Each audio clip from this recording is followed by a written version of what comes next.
Hey guys, this is Sudesh. And I welcome you all to explain to the point. सबसे पहले तो आपकी comments के लिए शुक्रिया। देखिए, मैं अपनी तरफ से अपना काम शिद्दत से करता रहूंगा, लेकिन मुझे सपोर्ट और मोटिवेट करने के लिए आप मेरी वीडियोस को शेयर और लाइक जरूर कीजिएगा। चलिए, आज हमें दो आर्टिकल्स पढ़ने हैं। दोनों ही बहुत ज्यादा इंपॉर्टेंट आर्टिकल्स है। एक आर्टिकल क्रिप्टोकरेंसी के बारे में है और दूसरा हमारे यंग हेल्थ केयर वर्कर्स के बारे में। आर्टिकल की शुरुआत करने से पहले आज के दिन का महत्व देख लेते हैं। आज दो इंपॉर्टेंट दिवस मनाए जाते हैं, वर्ल्ड नो टोबैको डे और National Memorial Day. World No Tobacco Day हर साल 31 मई को दुनिया भर में मनाया जाता है। यह वार्षिक उत्सव जनता को तंबाकू के उपयोग के खतरों, तंबाकू कंपनियों की business practices, World Health Organization WHO तंबाकू के उपयोग के खिलाफ लड़ने के लिए क्या कर रहा है, ये बताता है। और दुनिया भर के लोग अपने अधिकार का दावा करने के लिए क्या कर सकते हैं, इसके बारे में भी सूचित करता है। स्वास्थ्य और स्वस्थ जीवन के लिए और आने वाली पीढ़ियों की रक्षा के लिए इसे मनाया जाता है। इस साल कमिट टू क्विट इसकी थीम है। आज का दूसरा महत्वपूर्ण दिवस National Memorial Day. National Memorial Day मई के अंतिम सोमवार को मनाया जाता है। चलिए बढ़ते हैं आगे। कल मैंने आपसे जो सवाल पूछा था उसका जवाब यह रहा आपके सामने। सवाल था, इनमें से कौन सा कोल का टाइप नहीं है? सही जवाब है option D, magnetite iron ore का प्रकार है, कोल का नहीं। तो यह रहे 4 कोल के टाइप्स। और एक बार हम आयरन और यह भी 4 प्रकार देख लेते हैं। वह होते हैं हेमेटाइट, मैग्नेटाइट, लिमोनाइट और सिडेराइट। आज के बाद इनमें कभी कंफ्यूज मत होना। चलिए आज के आर्टिकल्स का ओवरव्यू देख लेते हैं। जैसे कि मैंने आपको बताया, आज दो इंपॉर्टेंट आर्टिकल्स है। एक और आर्टिकल है जो भारत और अमेरिका के बीच रिश्तों के बारे में बात कर रहा है, मगर हमने उसके ज्यादातर पॉइंट्स पहले ही कवर कर लिए हैं। अगर कुछ नया उसमें होगा तो मैं आगे आने वाले आर्टिकल्स में उसे कवर कर लूंगा। पहला article catch the new take wave cryptocurrencies के बारे में बता रहा है। इस आर्टिकल का यूज आप किसी भी रिटन एग्जामिनेशन में कर सकते हो। इसमें बहुत अच्छे डाटा पॉइंट्स बताए गए हैं, इन्हें आप अपनी नोट्स में जरूर नोट कर लेना। दूसरे आर्टिकल में हमारे हेल्थ केयर वर्कर्स के बारे में बात की गई है। दिन रात काम करने के बाद भी हेल्थ केयर वर्कर्स को लोगों से सहानुभूति नहीं मिल रही और उल्टा उन पर अटैक्स हो रहे हैं। जो यंग डॉक्टर्स और नर्सेस वर्कफोर्स में आएंगे, वह ऐसी चीजें देखकर ही दूसरे देशों में काम करने के लिए जाना पसंद करते हैं। खैर, मैं आपको आगे और भी बताऊंगा कि राइटर इसके बारे में क्या ओपिनियन रखते हैं। आइए वोकैब्युलरी एक बार देख लेते हैं। आज के आर्टिकल्स समझने के लिए इन सारे शब्दों के अर्थ आपको पता होना चाहिए। और एग्जाम्स में सिर्फ अर्थ पता होने से नहीं चलेगा, आपको डायरेक्टली सिनोनिम्स भी पूछे जा सकते हैं। इसलिए मैंने ब्रैकेट में दिए सिनोनिम्स को भी याद रखा कीजिए। और हो सके तो वीडियो या फिर PDF नोट्स रिवाइज करते वक्त इन्हें ज्यादा वक्त दिया कीजिए। चलिए हम आते हैं हमारे पहले आर्टिकल पर। विटालिक बुटेरिन इथेरियम क्रिप्टोकरेंसी के निर्माता है। इथेरियम बिटकॉइन जैसी ही एक क्रिप्टोकरेंसी है। इथेरियम स्मार्ट कॉन्ट्रैक्ट फंक्शनैलिटी के साथ एक डिसेंट्रलाइज्ड ओपन सोर्स ब्लॉकचेन है। बिटकॉइन के बाद यह मार्केट कैपिटलाइजेशन के हिसाब से दूसरी सबसे बड़ी क्रिप्टोकरेंसी है। इथेरियम सबसे सक्रिय रूप से इस्तेमाल किया जाने वाला ब्लॉकचेन है। विटालिक बुटेरिन ने भारत में पैंडेमिक रिलीफ वर्क का समर्थन करने के लिए $1 बिलियन की क्रिप्टोकरेंसी दान की। दान की गई क्रिप्टोकरेंसी शिबा इनू थी, जिसे मेम डिजिटल करेंसी के रूप में भी देखा जाता है। भले ही क्रिप्टोकरेंसी को किसी गवर्नमेंट के द्वारा सपोर्ट नहीं किया जाता, मगर उनकी आज की मार्केट वैल्यू किसी भी फाइनेंशियल मार्केट को हिला देने जितनी है। आपने देखा होगा, हमारे नोटों पर रिजर्व बैंक ऑफ इंडिया के गवर्नर का साइन होता है। इसका मतलब यह होता है कि इस नोट की वैल्यू रिजर्व बैंक द्वारा डिसाइड की गई है और नोट का वह कागज उस वैल्यू की गारंटी को दर्शाता है। बिटकॉइन सबसे पहली क्रिप्टोकरेंसी थी। इसे 2008 में बनाया गया था। 2010 में इसकी वैल्यू $0.0008 थी, जो आज बढ़कर करीब करीब $65,000 है। आप सोच सकते हो पिछले 10 साल में यह कितनी तेजी से बढ़ी है। और अगर सारी क्रिप्टोकरेंसी का ओवरऑल मार्केट देखा जाए तो उसकी वैल्यू है लगभग $2.5 ट्रिलियन के करीब। आपको पता होगा, हमारे देश की पूरी इकोनॉमी की GDP $2.7 ट्रिलियन के करीब है। इस महामारी के बुरे वक्त में भी क्रिप्टो मार्केट करीब करीब 500% से बढ़ा है। अभी रिसेंटली चाइना ने इस पर बैन लगा दिया था। ऐसा करने के बाद 2 दिनों के अंदर क्रिप्टो मार्केट 10% से रिकवर हुआ। इससे आप सोच सकते हो कि इसकी कितनी बड़ी डिमांड मार्केट में है। जैसे कि मैंने आपको बताया, क्रिप्टो करेंसी को 2008 में सातोशी नाकामोटो के द्वारा निर्माण किया गया था।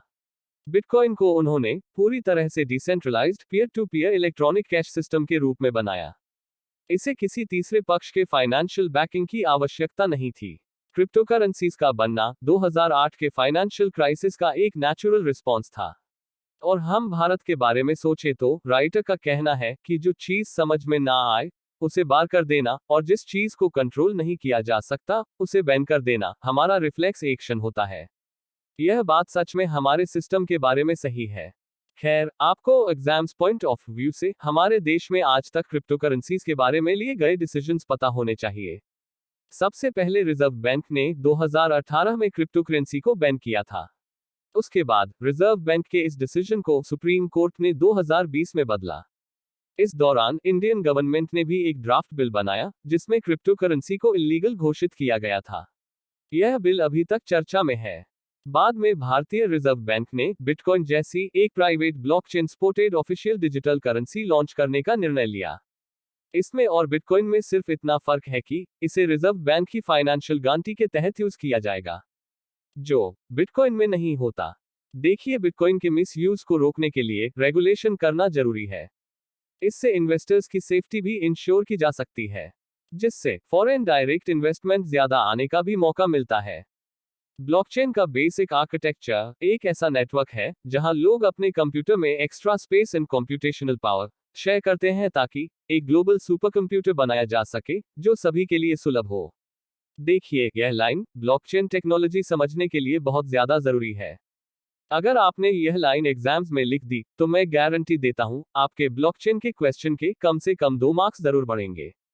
खैर, ब्लॉकचेन टेक्नोलॉजी यूज करने से ई गवर्नेंस भी ज्यादा एफिशिएंट और ट्रांसपेरेंट बनेगा।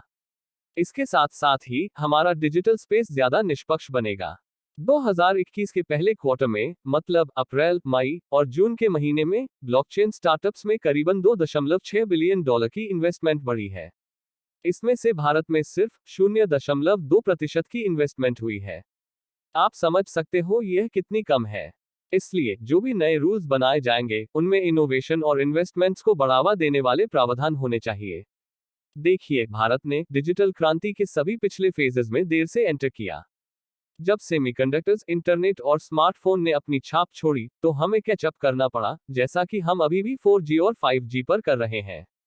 हम अब ऐसे ही एक नेक्स्ट फेज के शिखर पर हैं, जिसका नेतृत्व ब्लॉकचेन जैसी तकनीकों द्वारा किया जाएगा। इसलिए हमें तैयार रहना होगा। काफी लंबा आर्टिकल हुआ है ये, मगर बहुत इंपॉर्टेंट भी है। इसे अच्छे से रिवाइज कीजिएगा। अगर ब्लॉकचेन और फ्यूचर टेक्नोलॉजीज के बारे में कोई भी क्वेश्चन आया तो आप उसमें इन्हीं सारे पॉइंट्स को लिख सकते हो। चलिए जल्दी से दूसरा भी आर्टिकल देख लेते हैं। हमारे हेल्थ केयर वर्कर, जिनमें डॉक्टर्स और नर्सेस शामिल होते हैं, पिछले लगभग 1.5 साल से दिन रात काम कर रहे हैं और उनके प्रयत्नों को समाज के द्वारा एक्नॉलेज नहीं किया जा रहा। हेल्थ केयर वर्कर्स में डॉक्टर्स और नर्सेस के साथ साथ यह सब भी आते हैं। दूसरी लहर के वक्त हॉस्पिटल्स में बेड और आईसीयू कैपेसिटी बढ़ाई गई, मगर number of health care workers तो उतने ही थे जितने पहले लहर के वक्त अवेलेबल थे। पिछले साल ग्रेजुएशन के बाद की नीट एग्जाम भी पोस्टपोन हुई, जिससे डॉक्टर की शॉर्टेजेस में जो कमियां आ सकती थी वह नहीं आई, और जो पहले से काम कर रहे थे उन्हीं डॉक्टरों पर ज्यादा प्रेशर बढ़ा। फिर भी उन्होंने महामारी का सामना करने में कोई कसर नहीं छोड़ी, मगर सोशल मीडिया में उनके बारे में कई सारी अफवाहें फैलाई गई। और आपको भी पता होगा, कई सारे डॉक्टर्स के खिलाफ वायलेंस भी हुआ। देखिए, जो ऐसी चीजें होती है, इससे यंग जनरेशन के डॉक्टर्स जो हमारी कंट्री की वर्कफोर्स में ऐड होने वाले होते हैं, वह ग्रेजुएशन के बाद बाहरी देशों में जाकर काम करना पसंद करते हैं। और देखिए, आप ही सोचिए, जो लोगों की जानें बचाने का नेक काम कर रहे हैं, उनके साथ वायलेंस होना ही क्यों चाहिए। हमारे समाज को यह चीजें जल्दी समझनी होगी। कल को हो सकता है आपके भाई बहन इस नेक प्रोफेशन का हिस्सा बने, और भगवान ना करें पर उनके साथ ऐसा कुछ हुआ तो उनकी सर्विस करने की मेंटालिटी ही नहीं रहेगी। एक तो महामारी का खतरा बना हुआ, और ऊपर से पेशेंट के रिलेटिव्स भी शांति से रहने नहीं देते। ऐसी परिस्थितियों में ट्रेनी डॉक्टर्स फ्रस्ट्रेट हो जाते हैं। पिछले 1 साल में ज्यादा काम की वजह से डॉक्टरों की मेंटल हेल्थ पर बुरा असर हुआ है। कुछ डॉक्टर्स ने सुसाइड करने के मामले भी सामने आए हैं। यह हमारे समाज के लिए बहुत शर्मनाक बात है। इसमें गवर्नमेंट और समाज दोनों ही उनकी मदद कर सकते हैं। गवर्नमेंट एपिडेमिक डिजीजेज एक्ट को फ्रंटलाइन वर्कर्स को बचाने के लिए अमेंड कर सकती है, और समाज को अपना ये टॉक्सिक कल्चर छोड़ना होगा, और ऐसी भयानक परिस्थितियों में हमारे डॉक्टर्स के साथ उनकी मदद के लिए खड़ा रहना होगा। आप भी एक जागरूक नागरिक के तौर पर इन चीजों का ख्याल रखा कीजिएगा। चलिए हमारे डिस्कशन में आगे बढ़ते हैं। आज का आपका सवाल है, हमारे देश में सबसे बड़ा जूट उत्पादक राज्य कौन सा है? जवाब आप कमेंट बॉक्स में भी दे सकते हो। रुकते हैं आज यहीं पर। कल फिर से होगी मुलाकात एक नए वीडियो के साथ। पढ़ाई करते रहिए और खुद का और अपनी फैमिली का ख्याल रखिए। जय हिंद।